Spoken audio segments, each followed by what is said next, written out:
was quiet in the office when a young lady came by. She needed my help. I could see she was distressed. Let me introduce myself. I'm Sam Scope, DIPI. I specialize in helping people who have problems with their digital identities. She said she was trying to take control of her digital presence so that she could better take advantage of the way that she was being viewed and valued online. Even though she felt she was doing everything right, she couldn't shake that feeling like someone or something was following her, influencing her digital identity. She wanted to know if I'd take the case. She seemed legit, but I wanted to make sure that we were talking about the same thing.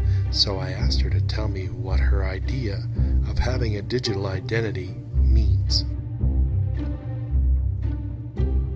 She replied, for her, a digital identity is information on an entity used by computer systems to represent an external agent. That agent may be a person, organization, application, or device. I could tell that we were on the same page. I told her that trust and knowledge were the keys to having control, and in the future, value of a digital identity will hold a direct tie to one's digital reputation. We discussed how today, more than ever, we are connected.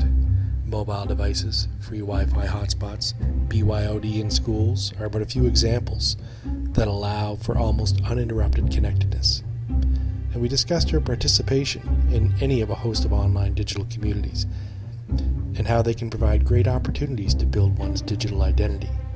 But without strong digital literacy skills, she is at risk and vulnerable to being exploited in the pursuit of her created digital identity. She was pretty confident in her digital literacy skills, saying that she was digitally competent, digitally literate, and a good digital citizen. And this confidence was also expressed in her ability to understand and use information in multiple formats from a wide range of sources.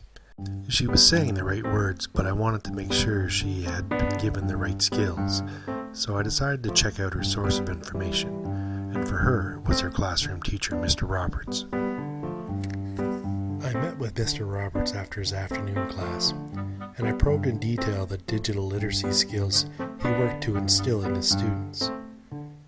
I learned his approach required his students to develop a full range of digital literacies that went beyond just digital skills development of providing the what and the how to a more crucial examination that examined the whys, when, who, and for whom needed to fully grasp the scope of knowledge that digital literacies can cover. I was impressed with Mr. Roberts' approach. He worked to strike a balance between providing authentic real-world learning situations against knowingly putting his students at risk in the process. He worked with students in the foundational creations of their digital identities. He said students having a command of these digital literacies would provide them with the ability to maintain an awareness of the tools they use, why they are doing it, and whom they are addressing to create meaning.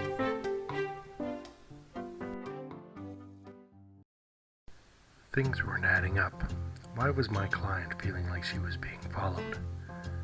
She had strong digital literacy skills. She was digitally competent, digitally literate, and by all accounts a good digital citizen.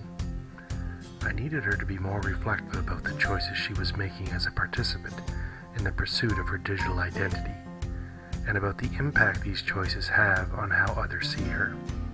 The more we discussed her online activities, I began to wonder, could her sense of being followed come from each artifact she created and each digital community she joined?